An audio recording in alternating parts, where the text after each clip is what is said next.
What's up, Airheads? Listen, y'all may or may not ever see this. If you're seeing it at all, I guess that seemed like a weird thing to say, but here's what we're doing. We're gonna, it's our last. They'll see it in some form. They'll see it in some form. This is our last night in Scotland. So we thought Scotland! Our last night in Scotland it is. We thought we're going to London tomorrow morning, then we're going to fly home the morning after that. So 3 weeks, you just spilled the drink on your balls, On did my you? cold balls, yeah. Got cold balls. That's unfortunate.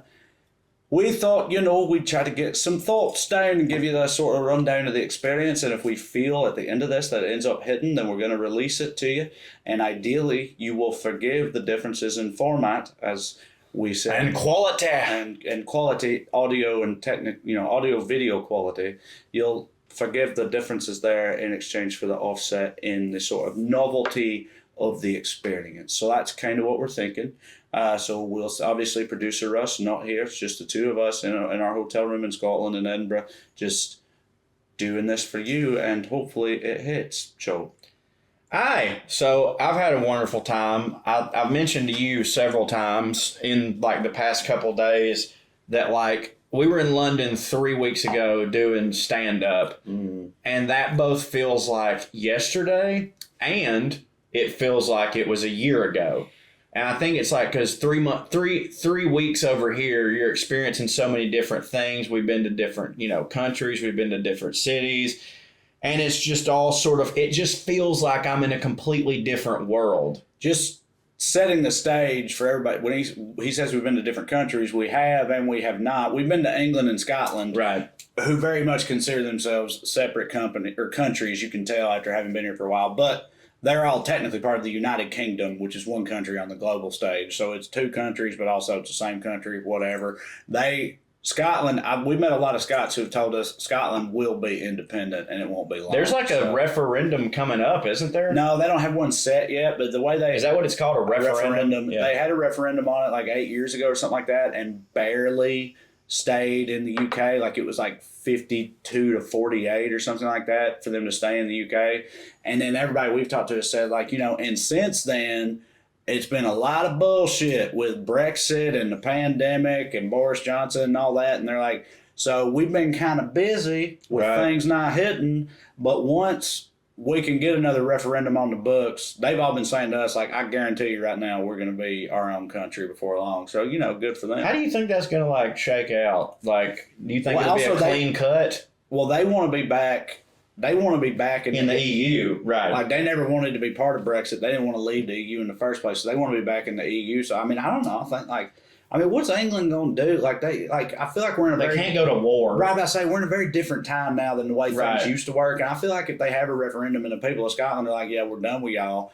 I don't know what because it's like England's one of our allies, like one of our biggest allies, but there's no fucking way that if that happened, America will be like, we got to side with England. Like, you know what I'm saying? Especially if they went to war? Yeah. Right. Because I'm saying they ain't going to go to war. I know they're not, but I'm saying you're right, it's a different time because what Scotland wants is exactly what America was founded on. Yeah, seeking independence. You used to have to fight a war to be able to do that, but now you can just take a vote. We're in a different place now, I think, so which is good. You ought not have to war. Wars don't hit. No, wars We've don't always hit. said wars don't hit. That war in Ukraine, that don't hit. War in Ukraine, genocide, 9/11 and Hitler. None of those things hit. But see, but the war in the Ukraine, that is Russia saying y'all should be us, right? Yes. That's Russia being like y'all should be us, and Ukraine's like, no, we ain't y'all. So they're just more civilized here.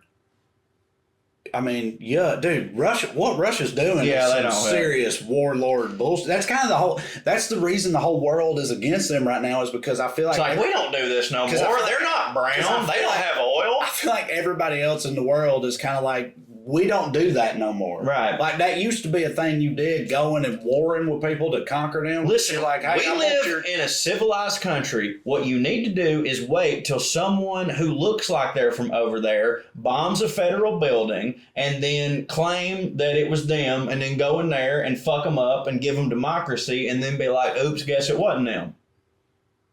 Yeah. That's what we did to Iraq, wasn't it? Okay. Bombed a federal building? Well, 9/11. 9/11. Yeah, not they weren't. It wasn't a federal building. Sorry, but I think what you said made complete sense. I just couldn't follow it. Yeah, right. You said somebody that looks like them bombs a federal building, and I started thinking about Timothy McVeigh and OK. No. We would never do that. That's a white person. But like a false flag. But like we fucked with Iraq because we were just like, they've got weapons of mass destruction, and maybe the Taliban's there. And then it's like we did all that, and we're just like, there wasn't any. But hey, you're welcome for the democracy. And so, well, there was also this element of we were like, we're liberating. Saddam Hussein don't sit. No, don't hit. He don't hit. No, he don't hit. No, he don't. But that was part of the narrative. Was like, we're liberating the Iraqi people from this evil despot, right? Whereas, which again, all that was just bullshit because George Bush was mad because they tried to kill his daddy and they had a bunch of oil money and Halliburton was going to get rich and Dick Cheney had hit for him and whatever else. That's what was. Did they actually try to kill George H.W.? Yeah, Iraq did. Yeah, oh. But Saddam Hussein's people did, right? But like with fucking Zelensky in the Ukraine, right? The whole world is like, this dude does hit, right? Saddam Hussein don't hit, right? Zelensky does hit, yeah, right. And the whole world's like, this dude hits, yeah, he does. Like, he wears T-shirts. You ought not be that are fitted, like he's not wearing the fucking like little berets that Saddam used to wear with the mustache and the military shirt. He looks like one of us. Saddam Hussein didn't hit. No, Saddam Hussein didn't hit. Did you ever read all that stuff about like the American soldiers who like got reverse Stockholmed by Saddam Hussein? Yeah, that's what Homeland's about. Did you ever watch that show? Oh, no. On Showtime? No, I didn't watch that. It's about a soldier to whom that happened. That's like actual Saddam Hussein in that show? I can't know. They were just comparing. It's like a fictionalized version, but it's that though. That's what it's about. I read this interview with this one American soldier, captain or whatever, who like the way he was doing this interview was like, you really get how this guy came to be who he is because like I'm sitting there in a position of seeing him at his absolute worst, knowing everything he'd done, knowing that he's about, and he had like had me convinced at certain points that it's like, I don't know about this man. Like he's like, I liked him. He was my friend. He was a charming guy. He had like papaw wisdom and shit. I said all that to say this. He didn't hit. He did not hit. He did not hit. No, I think most of those people who like, if it wasn't your daddy just giving you a country, right? If you like seized it by force or whatever, I bet most of those guys are insanely charismatic. They'd have to be. You can't gin up. Hitler was probably charismatic. Right. I bet they all. I mean, have you seen him talk? Right. He captivated them crowds. And everybody was like, this is it. This is it right here. Yeah, all the Germans are like, this guy hits. This hits. And the rest of the world's like, he don't hit. And they're like, no, he does hit. But we're not in a third World War II. Right, but we're not in the Ukraine or Russia where all this bullshit's going on. We're in the UK where it would be a completely different thing. And because we're in the UK, I just wanted to ask you, I wanted to kind of debrief ourselves here for a little bit if we could. Y'all, the nights are getting longer, but the breeze ain't the only thing getting stiff. That's right, baby. You know I'm talking about our good buddies over at Blue Chew because they're sponsoring this here program. We all know that confidence can take you far in life, guys, and that's especially true in the bedroom when it's time to step up to the wiener plate, the crotchal region of the one you love, the nether regions, their butt, or other stuff. Whatever it is, that's where Blue Chew comes in. Blue Chew is a unique online service that delivers the same active ingredient as Viagra and Cialis, but in chewable tablets and at a fraction of the cost. So you can take them anytime, day or night. Chew it and do it, baby. You can plan ahead or be ready whenever an opportunity arises. As soon as you get that tap on the shoulder, time for the hot tag, time for you to go in. Wham, bam, thank you, ma'am. Process is simple. Sign up at BlueChew.com, consult with one of their licensed medical providers, and once you're approved, you're going to receive your prescription within days. Best part, it's all done online. You ain't got to go down there and see that lady you used to be in journalism class with and be like, hey, what's going on? She like, nothing, something wrong with your wiener? I'm like, ain't nothing wrong with my damn wiener. Don't you worry about my wiener, baby. My wiener's fine. I just like to jack my wiener up with some Blue Chew. It's going to be in a discreet package. All right? I love it. Your boy ain't going ever without it. I've been on the Blue Chew train for like 5 years, and my wife wouldn't even let me think about deboarding that sumbitch. So if you could benefit from extra confidence when it's time to perform, chew it and do it. Have better sex, and we got a special deal for our listeners. Try Blue Chew for free. What? Yeah, Corey, I'm telling you, F-R-E-E. When you use our promo code POA at checkout, just pay $5 shipping. That's BlueChew.com. Promo code POA to receive your first month for free. Visit BlueChew.com for more details and important safety information, and we thank Blue Chew for sponsoring the podcast and getting us a big ho hard wiener. I love it. This show is sponsored by BetterHelp. Puttin On Airs is proud to have BetterHelp as our sponsor. This is your boy, The Cho. I have used BetterHelp in my own personal life, and I'm telling you right now, if you are depressed, have anxiety, if you've thought about it, stop what you're doing right now and do it. Just please go to betterhelp.com/POA to do it, and you're going to save 10% off your first month, but do it. Sincerely, I waited for, well, not wait too long, because it's never too late, but I really wish that I had have done it earlier, because it really is life-changing. And unfortunately, life, it doesn't come with a user manual, so when it's not working for you, it's normal to feel stuck. I was certainly stuck, and navigating any of life's challenges can make you feel unsure, whether it's a career change, a new relationship, or the fact that I'm about to be a dad.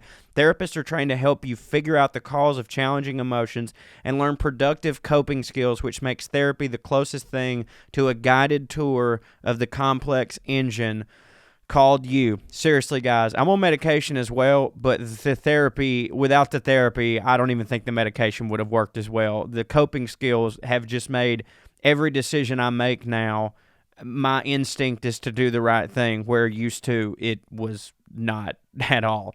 And as the world's largest therapy service, BetterHelp has matched 3 million people with professionally licensed and vetted therapists, available 100% online. Plus, it's affordable. Just fill out a brief questionnaire to match with a therapist. If things aren't clicking, you can easily switch to a new therapist anytime. It couldn't be simpler. No waiting rooms, no traffic, no endless search for the right therapist. Learn more and save 10% off your first month at betterhelp.com/POA. That's HELP.com/POA. Guys, one more time. betterhelp.com/POA. Better, HELP.com/POA. Take it from me, you will be glad that you did. What so far, I say so far, this is our last day. So unless something radical happens tonight, this will be the answer. What has been the most fun experience for you? It's not a singular experience, but I think the most fun day we've had, because it kept happening over and over again, was a day we spent in Inverness in Scotland, where we both thought when we came over here that people would hear our accents and be like, what the fuck? Where are you from? What's going on? Just because, that happens to us in America. In New York all the time. If you're in New York or Boston or wherever, and you're in a bar and people hear you like, yeah, can I get a Bud Light or whatever? We would never, but, fucking... And then they'll be like, where the fuck are you from? And then you strike up a conversation with them. We thought that would happen tenfold over here, and it largely hasn't. But one day in Inverness, that kept happening repeatedly, and it was super hitting for me. There was the first guy who overheard us talking about, your high school track team, and I was like, we didn't even have a track team, and he's like, we didn't have none of that shape. He's like, he's in a pub with all his groceries. He's got 2 bags of groceries. He's like, I think I got it all covered here. I got my beer, I got my pizza, my fucking, whatever else. He's like, oh, you think I'm missing now? There's a woman to carry it for me. And he was just smashing, just an old Scottish papa or whatever, old drunk Scottish papa. He was smashing, and then we went to dinner, and actually before that, then we went to another pub before dinner, and these guys, they did exactly what I said. Hugh and Ross, they heard us talking separately. Hugh heard him talking, and Ross heard me talking. To set the scene a little bit, Hugh was wearing a workman's vest, a constructor's reflective. Yeah, right. So if you see me on the side of the road, fucking don't hit me or whatever. So he's. We immediately, this guy doesn't have to say a word before I know who this guy is. Yeah, he just got off work at a working class job and has come to the pub. But Ross, he overheard me, and he was like, where are you from? And I said, we're from Tennessee. And he was like, I said, Tennessee, he's from Georgia. He's like, so it's like the deep south. And I was like, yeah, that's the deep south. And he goes, so you most like the drive by truckers? And so, of course, I was both motherfucker, what? They are boys. Not only do we love them as a band, they're our homies, man. They rule. So, obviously, that hit. And then Hugh. And so, we ended up hanging out with these 2 Scottish guys and fucking telling jokes with them and stuff. And it was Such a fucking good time. Such a good time.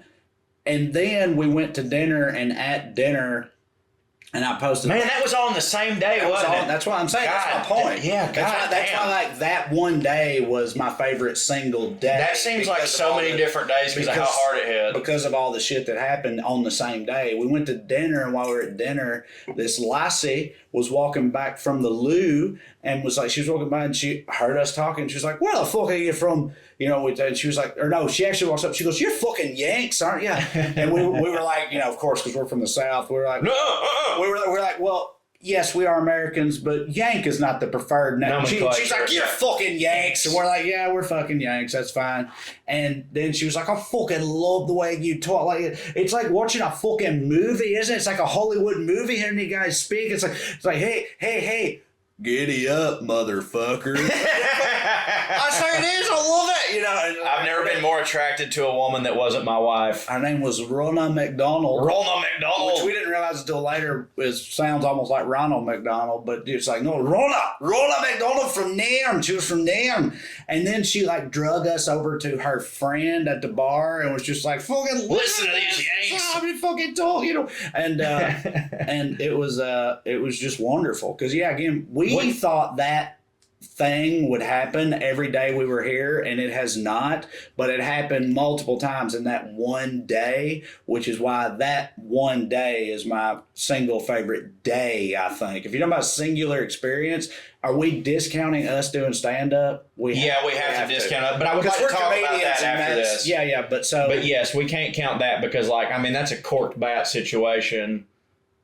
I'm trying to think. Also, can I ask you this? Was that the same night that we then got kebab? Yeah, it was. That day was one of the best days of my fucking life. I'm saying that day hit. It did hit. So actually, I'm just going to go with that. That's my answer. Okay, yeah, and so, I mean, now I'm just going to have to go with what was my second favorite because that's also mine. But there was a day where I had to go out by myself because you were doing some Patreon stuff. Yeah. You were holed up doing some Patreon stuff because the internet had been bullshit and you were like, this is my only chance to do this.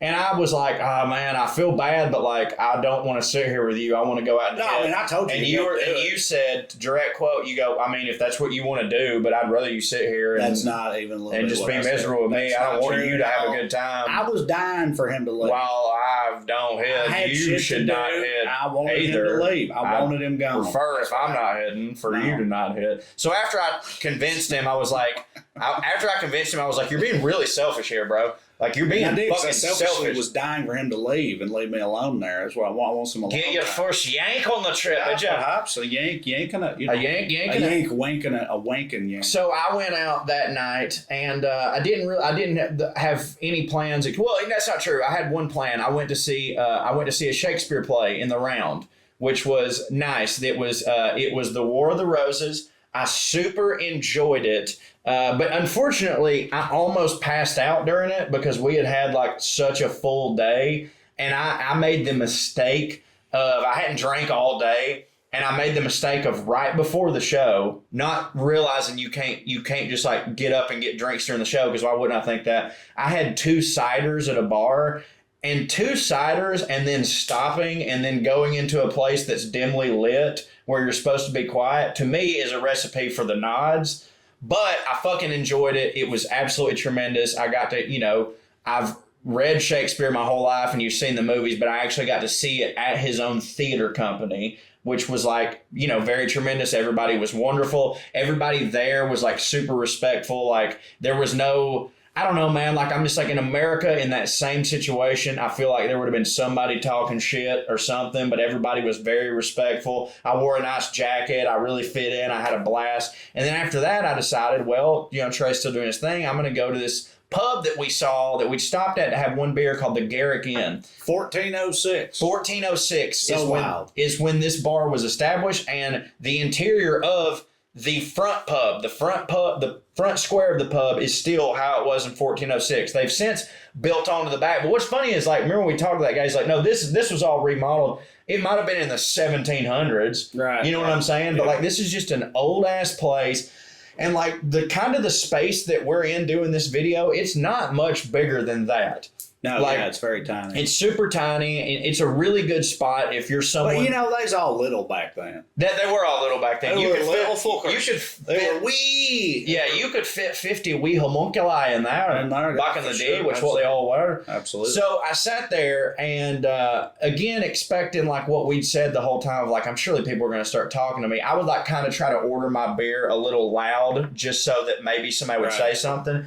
But mainly I'm sitting there and I'm just kind of like eavesdropping, which is not hard to do because everybody's right up against your face, of these dudes that are talking.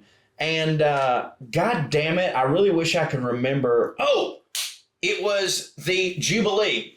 And this is when we're in Stratford-upon-Avon, for the record. So we're not in Scotland. This is Stratford-upon-Avon, you know, English, yada, yada, yada.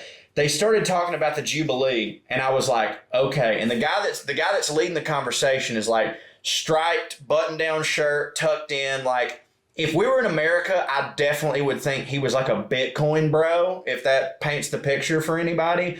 So he starts talking about the Jubilee, and I'm just like, okay, I've got to insert myself. And I just go, hey, guys, I don't mean to bother you. And as soon as I did that, they were just like, oh, where are you from? You know, and they wanted to know where I was from. And I told them, they were like, oh, yeah, what do you want to know? And I go, well, like, how do y'all feel about the Jubilee? And let me preface this by saying, even in America, even if we like the president, if the president comes like near our hometown and it shuts down all the streets and like fucks everything up, that don't really hit for us. Like, again, even if you like the president, you don't like having your day-to-day life fucked up by that. By that, yeah. And I go, and I know it's a little bit different because like these are elected officials, they work for us, and this is the monarchy, but how do you feel about it?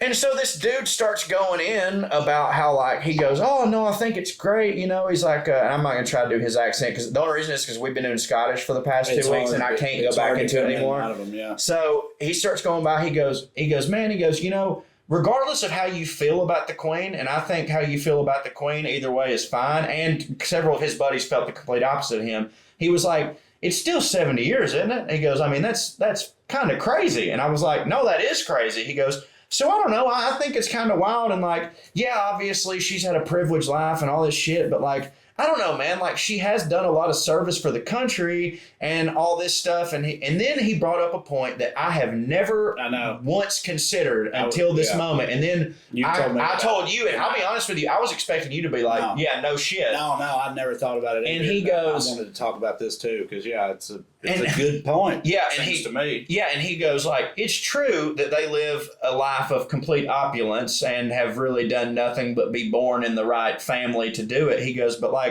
you know, they bring a lot to this country. And I was like, what do you mean? And he goes, well, I mean, do you know how many people are here for the Jubilee? And do you know how many people like otherwise may not have come to England, but they're obsessed with the royals? And like, also not for nothing, like a lot of their money goes to charities. There's a lot of, he goes, what Princess Diana, he starts talking about Princess Diana. He goes, dude, Princess Diana shook the hand of an AIDS patient and AIDS got funded and was inarguably different from that day forward because of that family. And I was like, damn, I've never really thought about it like that. But he starts jacking the monarchy off so much that it's now confirmed in my brain when I thought this is a Bitcoin conservative, bro. He's the UK equivalent of a conservative. He's the UK equivalent of a conservative. And it is just locked in my brain, and I know that has to be the case.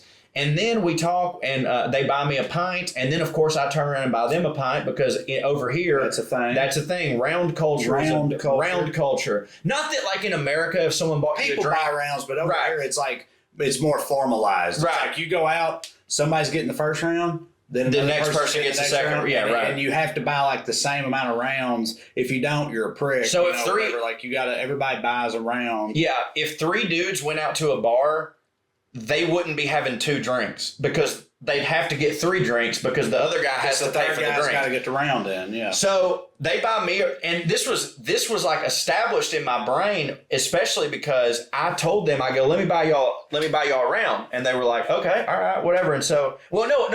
At first, the guy goes, I can get my own round. Don't worry about it. And I go, no, it's not like that. I was up front with him with the fact that I was writing a book and all this stuff, and I go, listen, man. HarperCollins is paying for this, which is like not really true, but it kind of is true. But I just really wanted to do this for them because like in my mind, I was being kind of annoying and fucking up their conversation. So I'm like, if I was having my conversation fucked up, but a person was funding my drinks, I'd be like, this is fine, you know? So I get them the round, and then I go to get them the next round, and they're just like, no, you can't. It's our turn to buy you a drink. Yeah. And then I reiterated to them, I go, guys, y'all are helping me out. I'm not the one paying for it. And then the one guy was just like, hey, fucking hell, let him fucking get it. You know what I mean? So I buy him drinks, and then again, it's confirmed to me that this dude's a conservative. And we have the drinks, we sip the drinks down. In my mind, it's confirmed to me that these guys were super conservative. And then the younger guy, Bitcoin bro, looked at me and he goes, well, all right, we've got to talk about it. The elephant in the room. You're from the States. And I knew what he was getting at. He goes, the elephant in the room, you're from the States. And I go, what? And he goes, guns. You know, Texas, we don't know when. The shooting had literally just happened. The Texas shooting had just happened that same week, like 2 or 3 days before. And by the way, it was huge over here. It's all they were talking about. Absolutely. They knew about it before we did. It was all over the fucking news here. Like, they were constantly talking about it. So, yeah. And so that got brought up, and he asked me point blank, what do you think about guns? And let me preface this by saying, we do not get political on this show. That's not what this show is. However, this is one thing in which I don't mind drawing my own personal line in the sand, if that's cool with you. But I just, whatever. I mean, I'm just going to answer it like I answered him. I looked at him in the face and I said, it's ridiculous. We're the only country in which this happens. And I think at the very least, we should have a conversation about it, which it seems nobody wants to do. And I was thoroughly expecting him to be like, no, I wish we had guns over here. Like, it's bullshit. It's personal freedom and blah, blah, blah, blah. Just because in your head that dude's a conservative. Of course. But then he turned around and did the opposite to me because he expected me to be a certain way because he knew what the Southern accent means. Right. He knew what being from Georgia meant. And, like, I'm not saying he turned white as a ghost, but, like, you could tell he was like, holy shit, really? And I was like, yeah. And he goes, oh, I didn't expect that. And I was like, yeah. And he goes, we feel the same way. And then these other dudes who, like, frankly, for the past couple hours had been telling, like, very, very sexist jokes and seeming super conservative and stuff, they were all in agreement. And they're like, yeah, that's ridiculous and wild, which made me and you, after discussing it, come to the conclusion of either they just seemed super conservative and weren't, or over here, it's possible to be a conservative, but not a complete be a lunatic. Conservative, but still be a reasonable human being. And right? Which, like in America, you just feel like you don't. Everybody's either this or that. Everybody's so extreme in America. There's no nuance anymore. Like the equivalent, we don't have a monarchy, but if there was an equivalent of like supporting the monarchy, but also being progressive on gun rights or whatever, like you're not going to meet very many people like that in it's America one or the other at this point. It's like you're either this or you're that. So the reason that was one of my favorite experiences on this trip is because I'm normally not the guy that really likes to meet strangers and talk to them and stuff. And in normal situations, I would prefer to have you with me at that point so I could at least bounce off you. But those guys, I mean, we sat there and talked for hours. I bought round after round. They ended up going like, dude, quit this. We're buying your rounds, you know. And we talked for hours. We had wonderful conversations. It was clear we disagreed on some stuff. We told jokes. By the end of it, they were like, dude, because I told them, I said, I can't thank you enough for helping me with the book. And they go, well, I'll tell you what, you can help us out. There was 5 of them. He goes, whenever you write the book, send 5 copies to the Garrick's Inn and autograph them. And I was like, can't wait to do that. And like, when I left, the dude hugged me and he was just like, good luck on your journey. I hope you enjoy England. And I'm just like, you know, being someone from a place where I just assumed I was going to get like this fucking dumbass yank. And they like really treated me like family. It was super fun. Like, I would have hung out with those dudes the next night. Like, that would have been awesome to me. I would have definitely gone back to one of their houses and continued the party. But, like, that was just so cool to me to be, like, a complete foreign, you know, a Connecticut and King Arthur's court. Mm-hmm. And that was just fucking super cool. Yeah, it's funny that you cut out the word Yankee from it because you still can't self-identify as a Yankee. I can't do it's it. It's a Connecticut Yankee. I didn't even do that on purpose. It was subconscious. It I thought was. you were like a Connecticut and King Arthur's court. Yeah. You know, I can't believe the word Connecticut came out of my mouth, if I'm being honest with you. But you're so right. That was subconscious. I was like, you don't say that. You don't say that. Can't be a Yankee. But yeah, they. I thought. I also.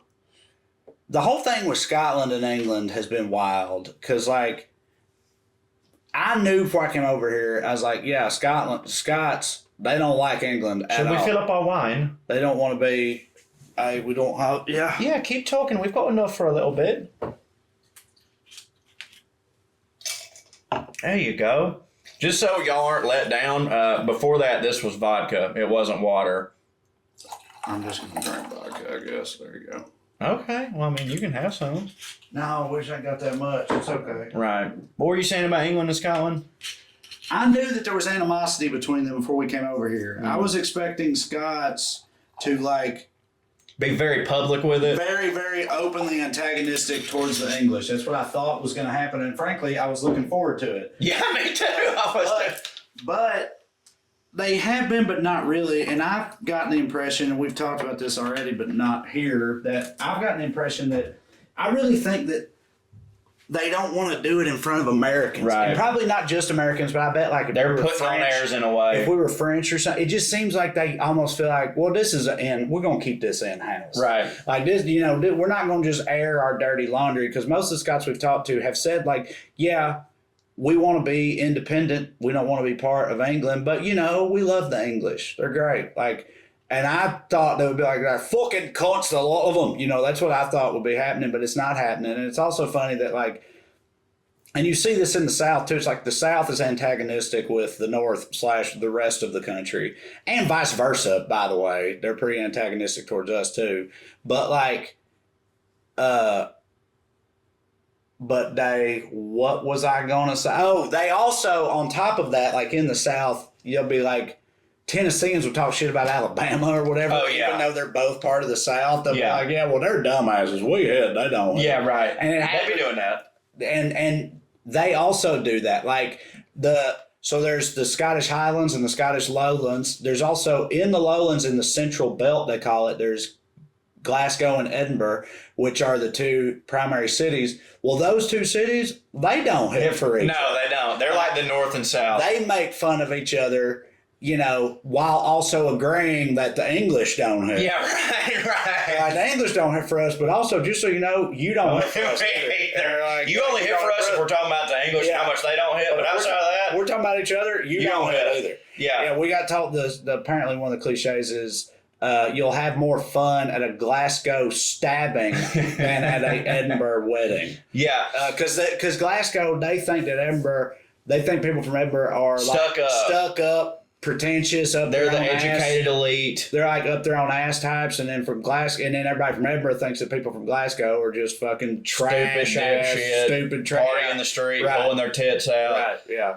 And I gotta tell you, I get it. Like, in terms of like when we were in Glasgow, there definitely was a different vibe. Like, you could tell people were more partying. There were so many bachelorette parties. Like, it reminded me of home, because I'm from fucking Tennessee. Like Nashville, Glasgow made me think of Nashville in that way. I mean, drunk bachelorettes everywhere. But they were funny as fuck. And like, granted, we're outsiders, so I could understand if you're from here, that wouldn't hit for you. But like, for us, it made us feel like a little bit at home.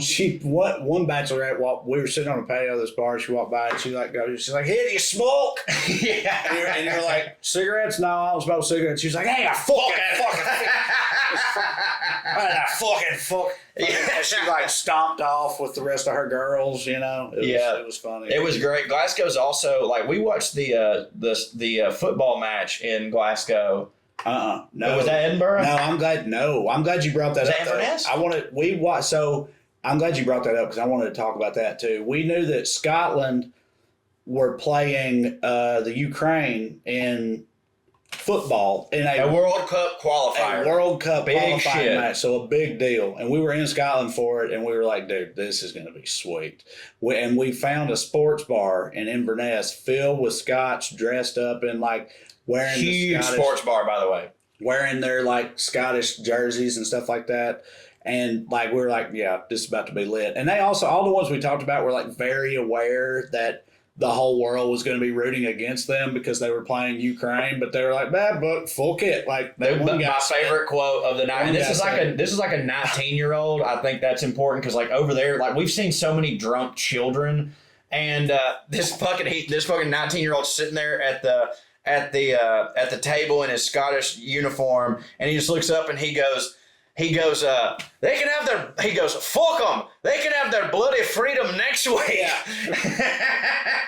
They can win their freedom next week. But this week, fuck them. And it was kind of a bummer because Scotland, they got beat 2-1, and for most of the match it was 2-0. So the energy was not high in the sports bar, which was a huge bummer. But when they scored with like 15 minutes left, they scored to make it 2-1. I'll put that video right here.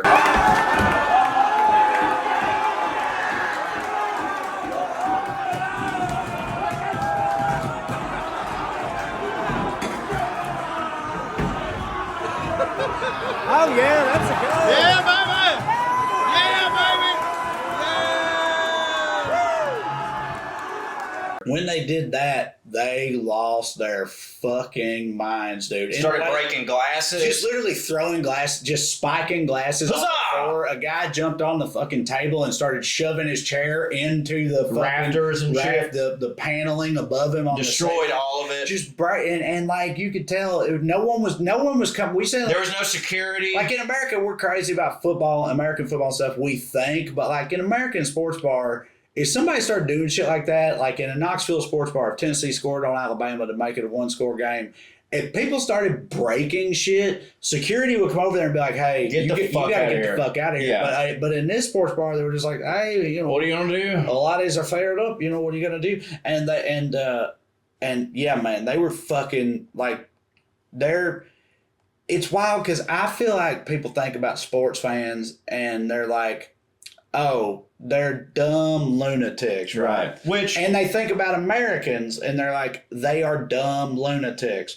And so they think about college football fans in the South and they're like, oh, they're out of their goddamn minds. But I'm telling you right now, it don't hold a candle. We don't even come close to these motherfuckers over here in terms of being dumb lunatics where sports is concerned. Because like they're fucking, we also were in Liverpool. I was about to say, I was going to piggyback off that and say that like, and this is a completely different situation because they just lost. Right.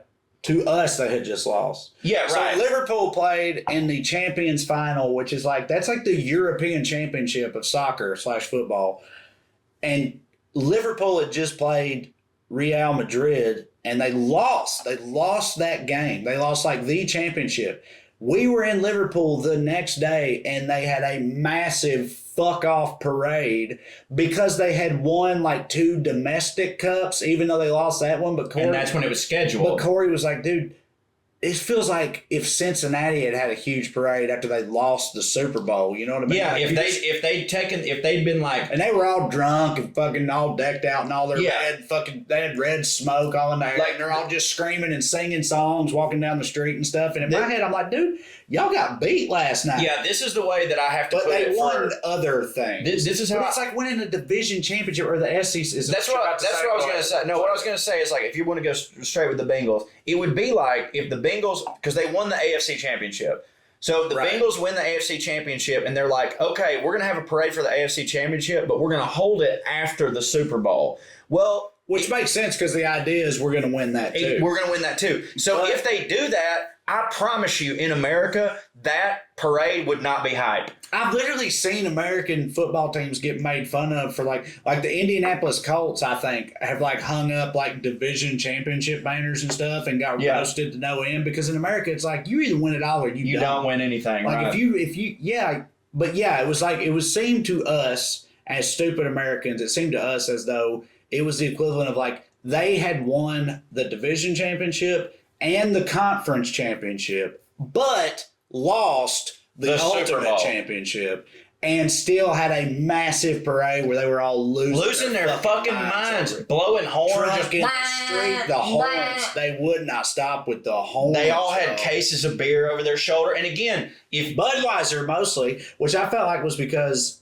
Liverpool's colors are red and Budweiser's red, but they were just walking down the street with cases of Budweiser, fucking singing songs and chant. They were like start a chant on this side of the street and the other side of the street would do the other part of the chant and they would keep it going. I mean, it was wild. It was awesome. It was awesome. But if you took any American and you transported them to that without context, 100 Americans, 100 of them would have been like, they must have won a game last night. Dude, if we didn't know, we watched the game. Yeah, right. If we had not watched it and known they lost, we 100% We would have never known. Oh shit, they just won it all. Exactly. But because we had watched the game, we kept saying while we were there, we're like, dude, they lost last night. Yeah. Like they got beat last And frankly, night, and they're fucking wilding. And frankly, So imagine what Madrid was like. Oh, you know what I mean? Absolute fucking pandemonium. It had to be. Because, like, I've seen American celebrations of teams winning where, again, they won and it wasn't as crazy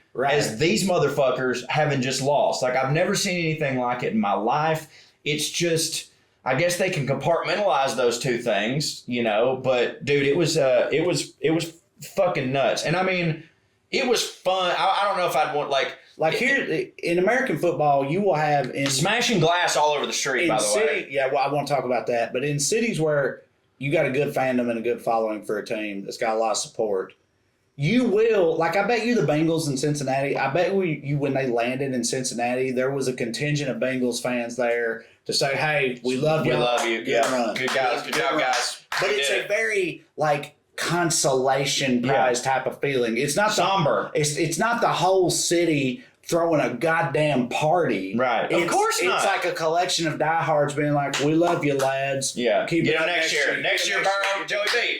Joey B." Like you'll see that, but that's not what this was in Liverpool. It was like a Super Bowl parade or something, except they had lost. It was fucking nuts, man. Yeah, it was nuts. The streets were loaded with everybody was drinking bottled beer and just throwing it down. And we've noticed that I watched the show. Yeah, that dude, the smashing of glass. I watched the show The Great, and that's what. Oh, you're right. He does that all the time. He does huzzah and he breaks the glass, and it's in a very comedic way. But we've literally seen exactly that over here, where there's also just smash the glass. In these cities in the UK, they're generally very clean and very nice, but there's broken glass all over the goddamn place. Do not walk around barefoot because here. It seems like when they get fired up about something, if they're holding a thing made of glass, they're going to slam it into the ground. And it hits for everybody. It hits for everybody. Everybody's just like, yeah, right. We wear shoes for a reason. Yeah, right. Yeah, don't worry about it. That's why shoes were invented. I've never been in a fucking bar where people all around the room are just slamming glasses into the ground and shattering them everywhere. Throwing chairs against the wall. Nobody cared. And nobody felt threatened. Right, yeah. Nobody,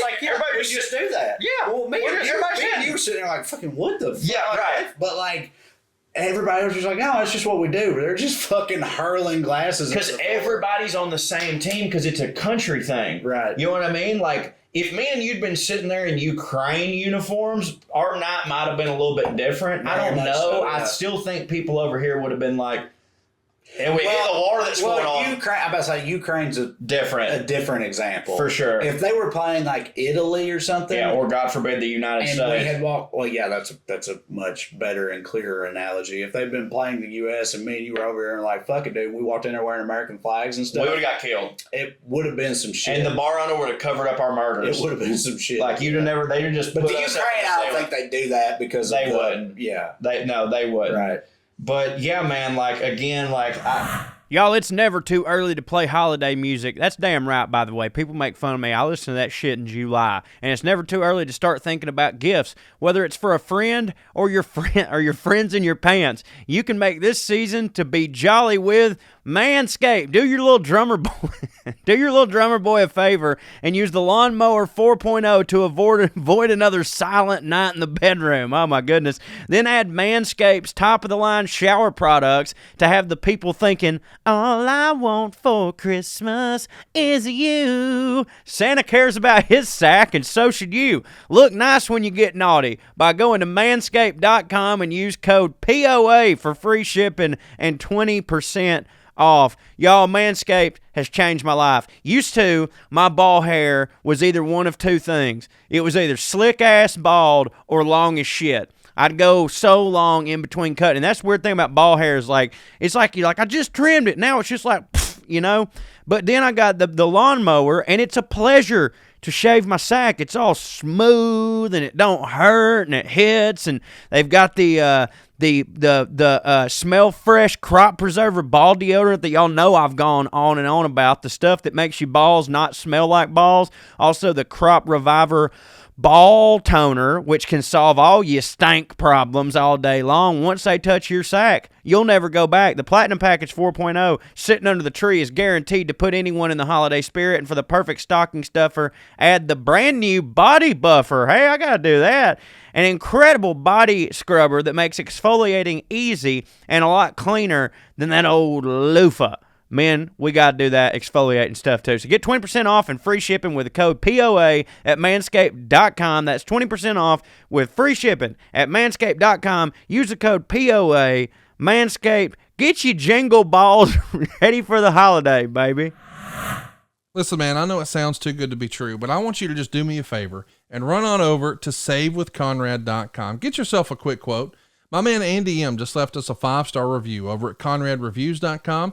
And he had this to say: the effort and communication from Josh was above and beyond. We ran into several unexpected hiccups along the way, but Josh kept us informed and kept looking for options to get things done. In the end, we were still able to refinance to a 15-year loan, or we're going to be able to pay it off in 10. And we took enough cash out to pay off our credit cards, my truck loan, and even buy my wife her very first new vehicle. We're going to save over $500 a month from what we would have been paying without the refinance. We can't thank everyone enough. Now, guys, that right there is a win-win-win situation. Let me explain. Over the last couple of years, your house is probably worth more than ever. Now, what you do with that equity is up to you. And what I'm going to recommend is we do what our man Andy did. Andy took himself from a 30-year loan down to 15 years, but he's planning to pay it off in 10. Now, how can he afford to do that? We got rid of all his credit card debt, just like that. We got rid of his truck loan, and we even got him enough cash to get his wife a new vehicle. The result? Cheaper monthly payments. How does that happen? How do you get a new car, pay off a truck, and get rid of your credit cards and cut years off your loan? You go to savewithconrad.com. We're going to get you cheaper monthly payments. And how's this for starters? No house payments for the next 2 months. That's right. You can skip your next 2 payments. You don't need perfect credit. You don't need money out of your pocket.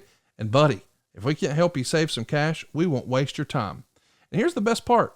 We don't say no. We say not yet, but here's how. I don't care if you were late here or there. Maybe you had a bankruptcy back in the day. Maybe you were late on a credit card. We're going to help you figure out how to get in the situation that your family needs now and long term. We want to be your mortgage advisor for life at savewithconrad.com. There's several things over here that I kind of hate having to take the back seat to them on, because I've always been rah America, but their sports fans are way more intense. It's not even close. But I don't as a huge sports fan myself, I do respect it. But I'm also as a Tennessee fan, I've seen Tennessee fans show their ass so many times. Of course. And when it happens, they go to jail a lot. We get drugged. We're throwing mustard bottles on the field at the Ole Miss game last year, or we're setting mattresses on fire, and that don't hit. None of that hits. But when that happens, we take mad shit for it, and we should. I feel ashamed of it, but I'm saying over here, that is par for the course. They love it. They wouldn't. None of that would even register for them. They were just that's just what you do. So I'm saying I don't know that I appreciate their passion, but we would be that way too if there wasn't as many restrictions on us. I just think I appreciate their passion. I don't know that I'm gonna give it up to them in that. Oh, that is better. I appreciate their passion. I'm not sure that I think that's better. Well, I'm not saying better. I just mean they are more hardcore fans. They are objective. Well, that's what I mean. They're more hardcore fans. You were I got to give it up to them. And I'm just saying, they are more hardcore. Right. I'm also saying I think I prefer, as a member of society. Oh, I do too. The U.S. version. Yeah, no, okay. I don't think that it's good. That's fair, but what I mean is But I do respect it as a sports fan. That's fair, but what I mean is everybody that's an SEC fan is we're the craziest fans in the world. You're not. Close. You're not even fucking. You're not even close. That motherfucker that killed them trees in Auburn or whatever. Harvey Updike. He might get let in over here. Yeah. They might look at him. Because you're right, man. All right, you can stay. But most of us, we're not. No, you're right. Because those dudes that threw batteries at John Rocker's head at the Mets games, They got escorted out by security and went to jail. If you're a Manchester United fan and you threw a battery at a ref's head for giving a yellow card, they'd give you a dukedom or some shit like that. You know what I mean? Like, they'd be like, this fucking bloke gets it.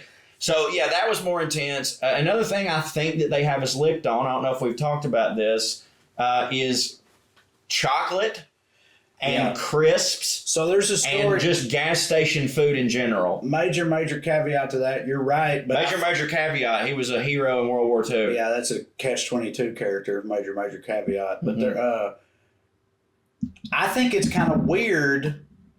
So I definitely wanted to talk about food. Food in general. We've had some great food over here, but the standard for food in America is way higher. Way higher. I don't care what anybody says. It's just true. Our food, generally speaking, is much, much, much better than theirs. But Corey is right, and this is weird.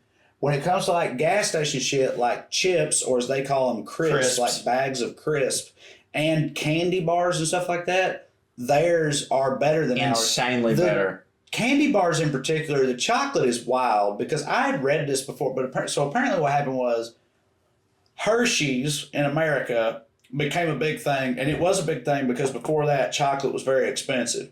And Hershey's found a way to make chocolate available to the common man, which super hit for the common man, which I understand. But the way Hershey's did that was they did it in a way that like cheapened the thing itself. It's watered down chocolate. So it's a low level of chocolate, but it became the standard for chocolate in the U.S. So we don't know no different. Our chocolate is still kind of based on that standard because that's all any of us have ever known. When you come over here and you get a goddamn regular candy bar from the fucking corner shop in the UK, I promise you, I've always been a Snickers guy. I love Snickers. This shit over here, it puts Snickers to shame. We had a conversation. Put Snickers to shame. Me and you were almost in tears last night because we had to admit to ourselves that Reese cups don't really hit.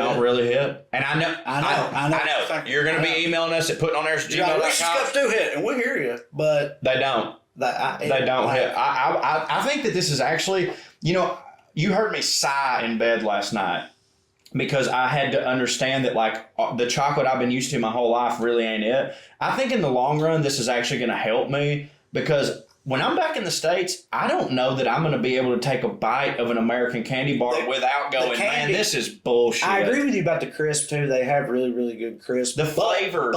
But like Doritos and Cheetos and stuff, they still hit. They still hit. But the candy bars, though, the chocolate, with chocolate, I'm completely with you. Like I don't know that I'll be able to fuck with American chocolate. I probably won't be able to. But you know what I'm gonna do? It just ain't. It ain't, Joe. I was gonna say this is gonna save me from myself, but I know how I am. I'm gonna just be importing chocolate. I've already thought about it because we've had some fans. One of the candy bars that they sent me, I pointed it out to you today and said that was, I've been sent that before and it hits.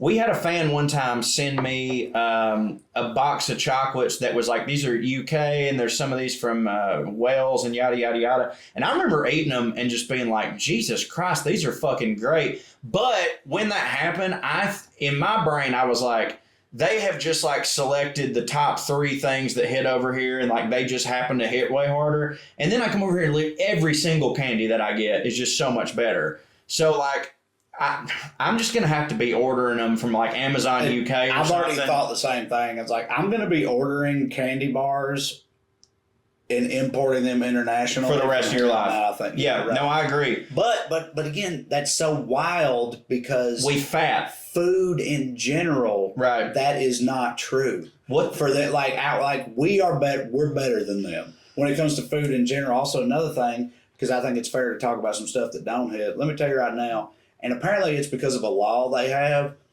But these motherfuckers don't know how to make a cocktail. They can't. It's like illegal. I hate to tell it to them. Sure, that offends some of them. But y'all need to come to America and see how a cocktail's made. Agreed. I think they would feel the same way. This ain't it. Over here, it ain't it. The way they do cocktails over here to an American is shameful. I think if a drunk from the UK came to the United States and drank cocktails, they would feel the same way we do about the candy. Yeah, I would hope. I would feel like they'd have. But to I feel mean, you know that people. Surely to God, Brits, when they're at home making cocktails, they don't make them like they do. No, they don't. Like I don't know, man. Maybe they do because they just don't know any better or something. But I don't think that's always been a law. No, the law we're talking about, I think it's from like the 80s. Yeah, but those cocktail recipes get passed down. Basically, there's a law about the amount of liquor that can be served at one time. So, like, if you get a single, they've got all the pubs over here. They have governors. They have governors on their liquor bottles that dictate the amount of liquor you get. And if you get, just using this as an example, if you got a double, forget the amount of liquid that's in this, but if you got a double in a wine glass, which would be weird, but you got a double, they give it to you, first of all, with like 2, maybe 3 ice cubes in it, by the way. They're stingy as fuck on ice over here. They got a water problem. Ice don't seem to hit for them like it does for us. 2, maybe 3 ice cubes in it. And the amount of liquor in it, if this was like a cocktail glass, a rocks glass, the amount of liquor for a double would be about that much. You get about that much with 2 or 3 ice cubes in it, and then the rest of it is mixer. Whereas in America, you get a double in a short glass, you getting that burn, baby. You tasting that burn, which is what you want. Like it's like we hook it up. This is where liquor stupid. is concerned, and they do not. This is stupid, but do you think that they use less ice because it makes it look like more liquor?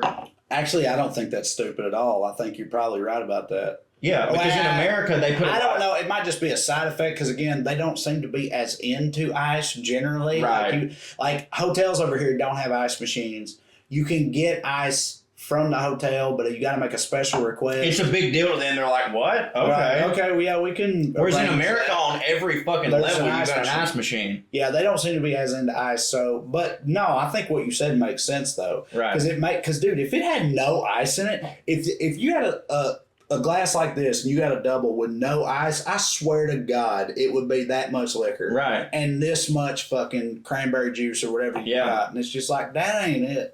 No. That ain't it. Our martinis, we were talking shit about, we ordered some martinis. We were like, these martinis are not good. And it's. I had the worst martini over here that ever. Oh my God, that's why it was more vermouth in it. It's Holy shit. So in America, you got a martini glass, you can fill that shit up with vodka or gin, and you get like a splash of vermouth, which is what you want, and you still got a full martini. Have you noticed that their martini glasses are way smaller than ours? Yes. They're tiny. And they're way smaller than ours, and they fucking jack up the amount of vermouth in it to make it look like a full-size drink. So you're getting a fucking martini that's 50% vermouth or something. Which just tastes like... which is ridiculous. But they have no choice, but also it's like... It just don't hit. It just don't hit. So I had a martini, and it's the worst martini I've ever had in my life. And I love I'm a big martini drinker.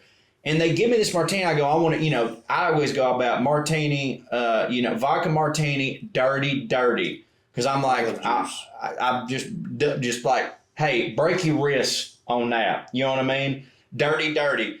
So I get this martini, and clearly what has happened is it was mostly vermouth. And when you take mostly vermouth, which is a fruit wine, and you just pour a bunch of olive juice in it, it's with a splash of vodka. It's the grossest shit you've ever had in your life. Like, olive juice and vodka goes very well together, and that tiny bit of vermouth to give it a little bit of that sweet heartiness is great. But if you're just like, basically what they did was like, here's some olive flavored wine. That ain't it. And that is why it was so shitty. Vermouth isn't meant to be drunk in amounts like that. No. But they have to because they have to fill up a beverage with it, and they're not allowed to. I was not expecting their blue laws to be worse than ours. Because we have more random and dumb ones. Dry. We have dry. There's no dry places over here. You can go to a convenience store over here and get a bottle of liquor, and that's cool. Like in America, that's a problem. Not, California, you can do it. Tell them how you can't. But like, oh yeah. Yeah. But over here you can do that, and that's cool. But that whole part of it, this other part of it with the cocktails and stuff, is like it's super don't hit. They need to do something about it. England, y'all need to do something about it. Tell them there about ain't no goddamn excuse for that shit, and you need to do better. Tell them about you going into when we went to that liquor store or whatever. Yeah. This also is a math thing. So we were in Glasgow, and because I had been so upset with how their cocktails were, I was like, dude, let's just go get some vodka somewhere And like we could make our own cocktails, Yeah. and then we'll just drink a couple of pints or something. Because I'm done. We've been drunk for 3 weeks. If you can't, right. But I'm done with ordering cocktails at these places. So let's just buy our own. So we go in there, and in America, in a liquor store, you say, "Can I get a pint of whiskey?" or whatever. And a pint of whiskey is that little bottle. In America, we know that's the little bottle. A pint of whiskey is the little bottle. But turns out that ain't true because that ain't what a pint is. But we dumb about numbers. We don't use the fucking... That's another thing. They use the metric system and the imperial system, so it's kind of doubly confusing, but that's a whole other conversation. But either way, in a pub, you order a pint of lager, a pint of beer, a pint of whatever you're getting. And it's like, in America, it's what we call a shaker glass. It's like It's 16 ounces, right? Yeah. Yeah, right. Yes. So it's like a good size. Is it? Is a pint 16 or is it 12? Or 14? I don't think 12. I think it's pint 16. Okay. I don't know. If you're in America and they'll have like a mug or a shaker or a tall boy or whatever. That middle one, that's a pint, right? Over here. You get a pint of beer. And so I walked up, and this was in Glasgow, and I was like, could I get a pint of vodka? And she goes, a pint of vodka, right? And I thought, because I was drunk, and this is stupid, I thought she was mocking the way that I talked. I thought she was saying, like, do you mean a pint? What's a fucking pint? Like, can you get a pint? That's what I thought. So she said I did too, for the record. So she said that, and I was like, yeah, a pint of vodka. Can you get me a fucking pint of vodka? I started doing her accent back to her just to be a smart ass, and she started laughing, and then she was like, I kind of get you a pint of vodka. I got this, and she pulled it out, and I was like, yeah, that. Fucking a pint of vodka. And she was like, that's not a pint of vodka. And I was like, well, whatever it is, just give me that, goddammit. And she gave me that, and we left. And then we left, and we were talking about it, and we're like, dude, that ain't a pint. Like, the little bottles that we call pints, like, that's not an actual pint. Right. She thought that you wanted her to pour you a glass. A cup this big, like you would get a pint of beer. She thought I was asking her for, can you just do that, but with straight vodka? Yeah. Which is why she was laughing at me. But yeah. They got, the metric system here. We're dumb on that. Their liquor laws are weird and dumb and don't hit. But, is there more vodka in there? What does that say on it? Yeah, I wanted to look. It says 35, I don't know. 35 milliliters? No, definitely not milliliters, but it's...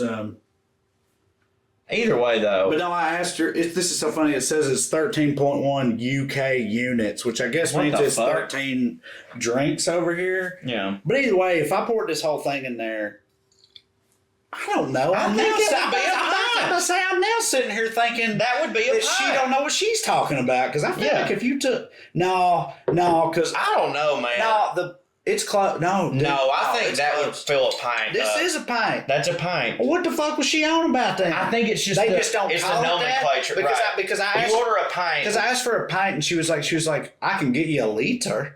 And a liter of vodka, we have that in America. She's like, I can get you a liter. And I was like, no, I don't want a liter. I'm not a lunatic. I want a pint.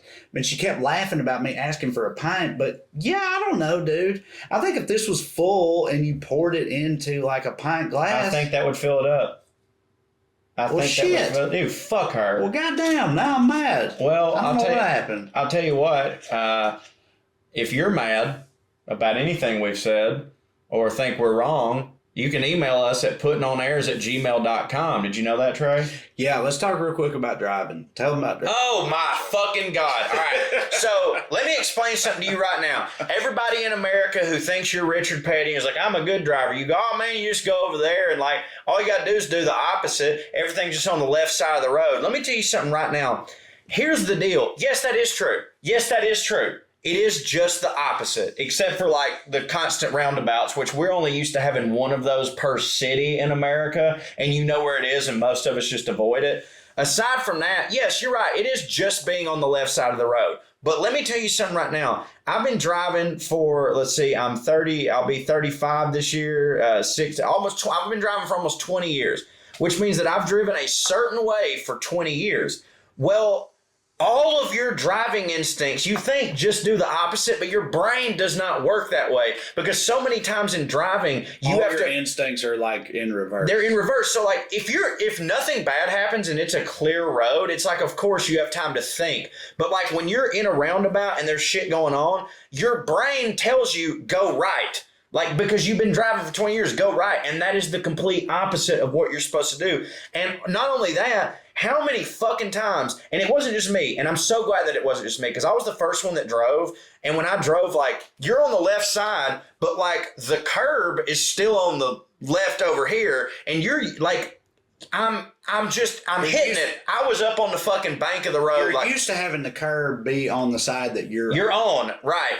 And like you said, you can cheat toward the curb because obviously you don't want to cheat towards the cars, right. So if you're, like if you're in America, you're driving on the right side and, wait, what are we talking about? How driving don't hit over here. Yeah. But I get that it hits for them, but I'm saying like, it's not, my point is like, I'm warning people that come over here and think like, oh, I'll drive over here and it'll be easy because all I got to do is do the opposite. But yes, that's true.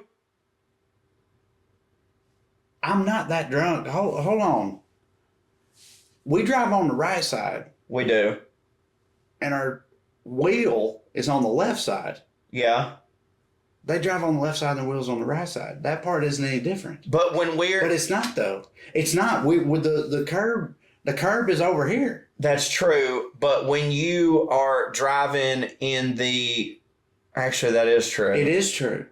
You know what? Dumb. Well, but it's just not being. My point is you're just not used to it, and you're wanting to cheat this way. Actually, no. I don't think it's none of that. I think it's a thing I wanted to bring up is like all their shit is older over here. All their streets is older. They're tiny. They're smaller. They're more narrow. In America, our streets are way bigger, and I think that's all it is. You cheat in the same direction. You cheat the same way. That's true. But the streets are smaller, so over here you cheat against traffic, which is coming at you. You cheat against it, but the curb is right there because the street is more narrow. So you cheat against traffic and you hit the curb.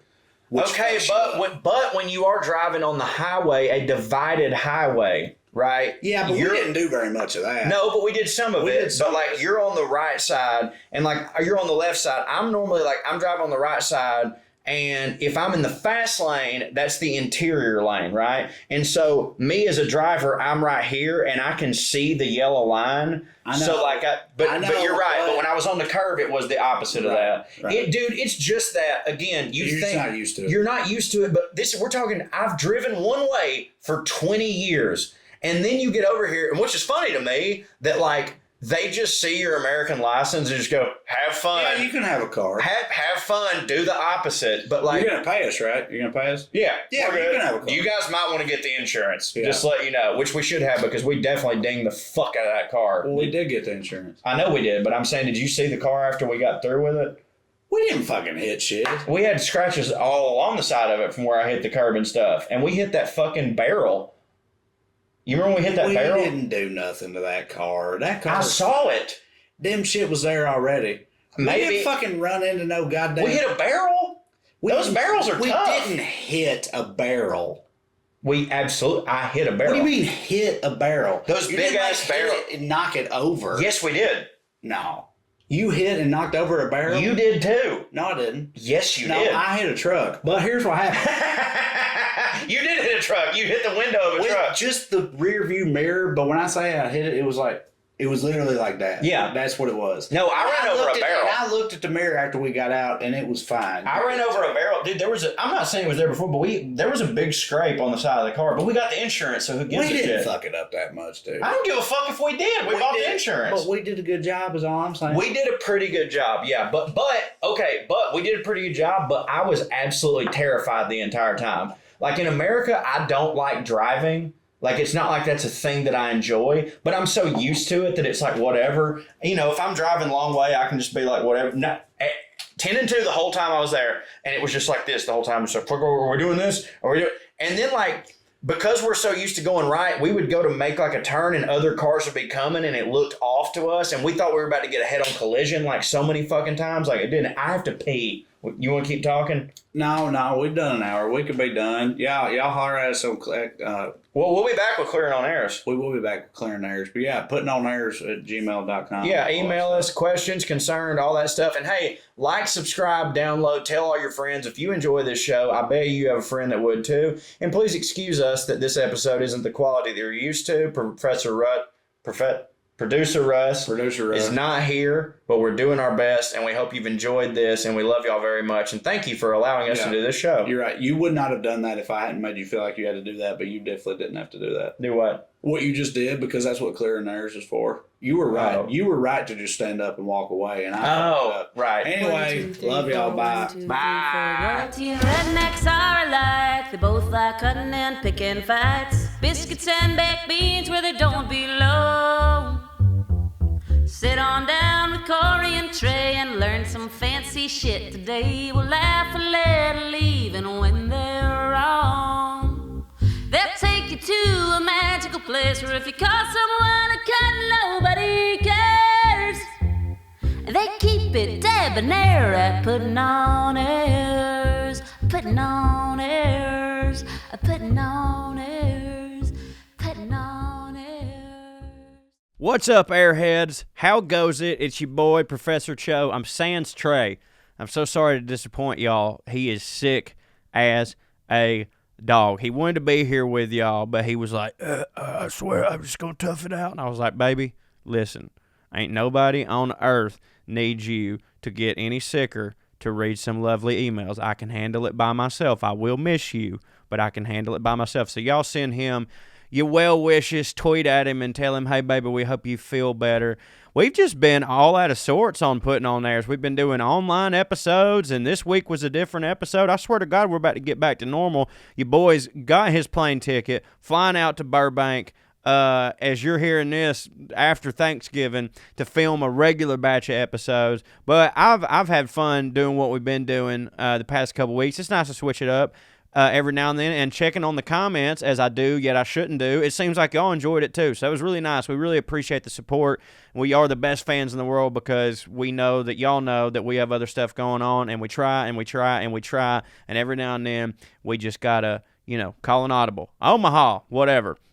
And thus we are calling one right now. Trae's sick, but he will be better in December 15th through 17th, and you should come see me and Trae at Zany's in Nashville. We're doing our homecoming Christmas shows. You can get those tickets at wellreadcomedy.com or TraeCrowder.com. And while you're on TraeCrowder.com, you can check out all the bonus stuff that he has going on. As for bonus stuff for me, you can go to parttimefunnyman.com. That is my Substack, which, by the way, I want to share the great news with you, our Airheads. I just became a bestseller on Substack. Yeah, that's what's up, huh? How about it, Corey? All right. You can sign up for $5 a month, but if you ain't got the money, just email buttercreamcorey@gmail.com, and I'll take care of you, no questions asked. Okay, now that we've got all that business out of the way, hope y'all enjoyed this past episode. Next week, me and Trae will be back to our normal business. Let's get to some emails. How about it? Subject line opera. This is from Louise Hope.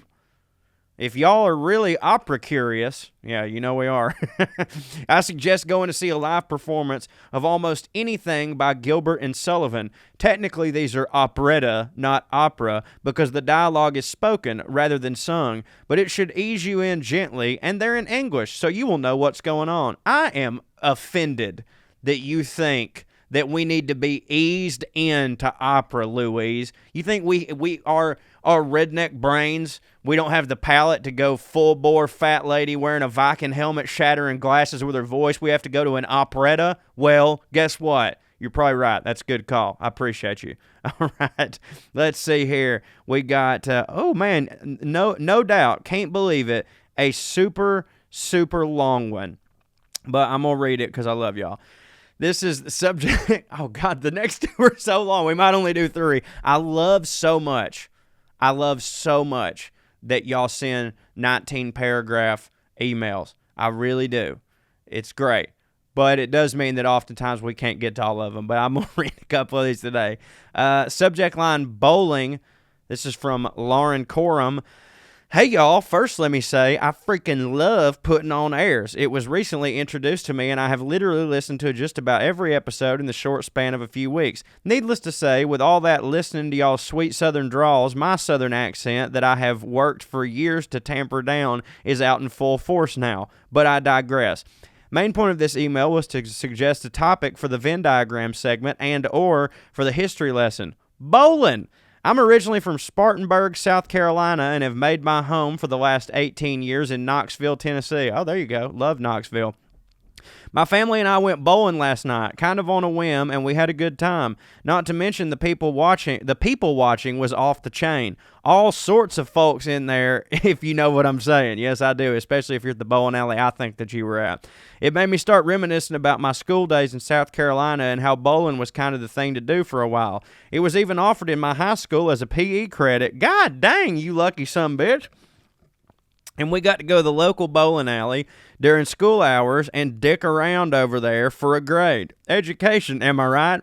Anyway, my husband and I started talking about how all bowling alleys, in the South at least, kind of look the same, smell the same, draw the same interesting crowds, all seem to be stuck in some sort of time warp and are ultimately all kind of janky. But then, on the other hand, I'm pretty sure upscale bowling has become a thing these days in larger cities, and I know for sure that the rich folk back in the day would often have bowling alleys built into their homes.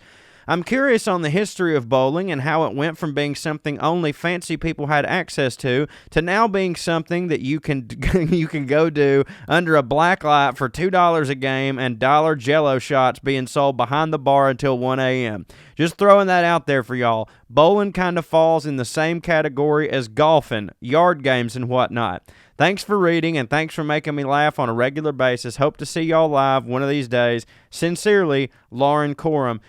Lauren, that is a freaking wonderful and detailed request there, and I will send that along to Trae. I, too, would like to talk about bowling. I'm a huge bowling fan. I'm one of those, I think a lot of people probably relate to this. I'm one of those types of bowlers that is either real damn good or sucks, and I'm talking between, like frames, or like between, is it a frame, like around. Like I'll come out there and we'll play one game of bowling and and when I say really good, I mean like, high hundreds, like one, up in there. And then the next time I'm like hit a 60. I've gutter ball everything. I don't know. Sometimes, and I throw my butt out too. I bowl weird. Like, most people spin it. Like if you're right-handed, you spin it to the left. I'm right-handed, but I spin it to the right. I undercurve my hand like a little goose motion, and it pulls my butt every time. So, anyways, I don't know. Yeah, I'd love to talk about bowling.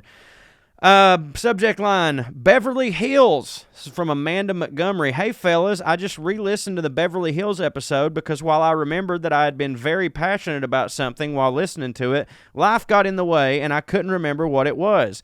It was it was just as hitting second time through, fellas. A+. Oh, thank you. The first thing that made me shout was the story about the rich dude in rags at the Beverly Hills Hotel. Oh, well, first thing I should probably say is I lived in L.A. for 8 years trying to break into film and then TV writing. I had spent 5 years at Industrial Light and Magic up here in the Bay Area, so I had had a taste of the biz, but wanted more. So my now husband left Pixar and I left ILM, and off we went to try to find ourselves jobs getting coffee and picking up dry cleaning for those in power in Hollywood. Our parents were so proud and so happy to have spent all that money on fancy pants colleges to have us trying to start over in our late 20s. But I digress. That's how we airheads do. Yes, you certainly do, and I love it. So, the clothes thing. I totally hear you on that. It's one of the things that bugged me retroactively about Pretty Woman. The idea that Rodeo Drive boutique workers would ask someone to leave because they're dressed trashy is probably the most unrealistic thing about that movie. And that's saying something, am I right? When you walk in somewhere, be it a restaurant, boutique, or freaking car wash, everyone starts with the assumption you're some rich person they don't recognize, and you have to prove them wrong before they'll change their tune. It's actually kind of nice, because at the end of a long day, having your soul crushed by the callous disregard of the folks you work for, it's nice to go somewhere and feel special, even in your peasant garb. That was the "it will beat you down" that Trae was talking about, and I felt the emphasis on each of those words as he spoke them.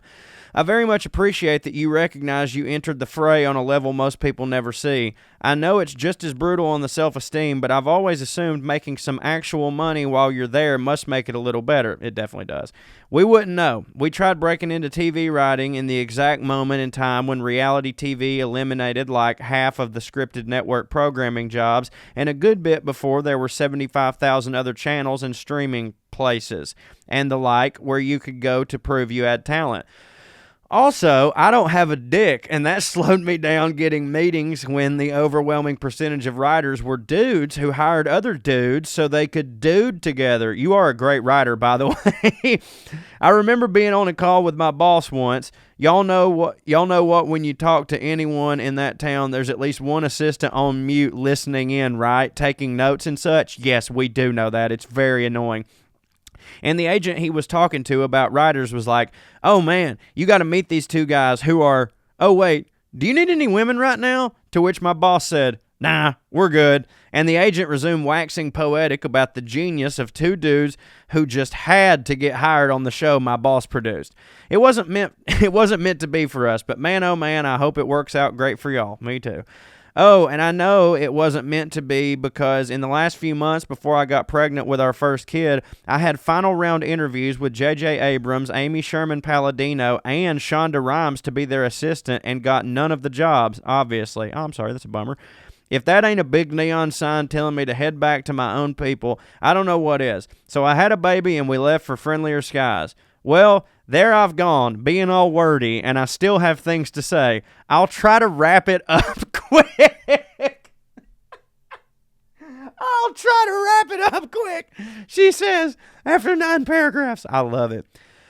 Feeling like a fraud in rich neighborhoods. This is something both fancy people and trash have in common, actually, because you can't never be too fancy that someone isn't still fancier than you, be it new money / old money, the amount of money, the way you make the money, etc. There's always a hierarchy so someone can look down on someone else. I grew up among the wealthy of Marin County, but in Novato, which is the northernmost town in Marin, and by far the least affluent.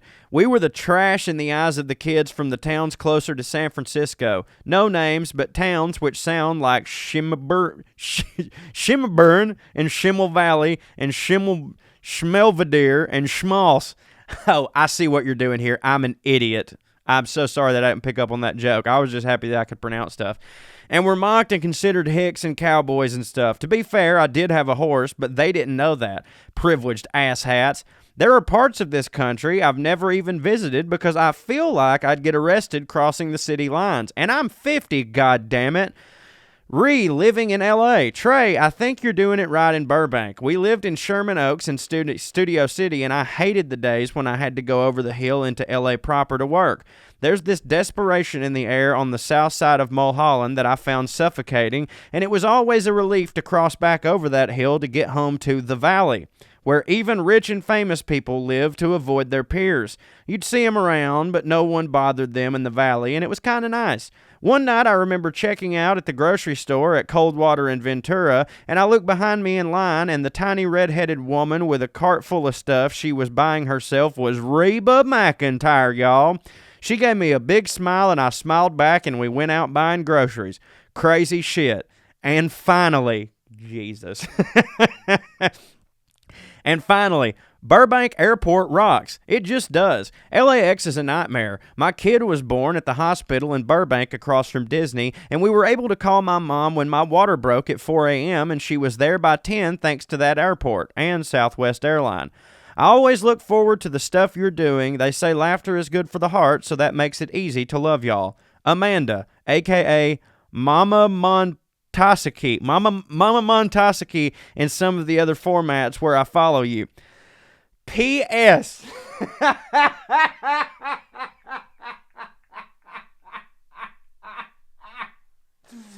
Oh, P.S. Corey, I have a gift for you and your sister to thank you for Little House of the Dragon and wanted to get permission to send it to you before I looked you up like a stalker using tax records and found your address that way, which I totally have not done. It's a little Game of Thrones things for Kirby and a little souvenir from ILM that I think you'll like based on the tour you recently gave of your office. Please let me know if it's okay to send.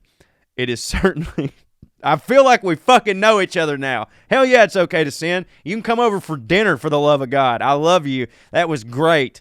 And I don't think you should give up writing because I was entertained just from that fucking email. Listen, it's easier now to get your writing out there. Start a Substack. I'll promote you.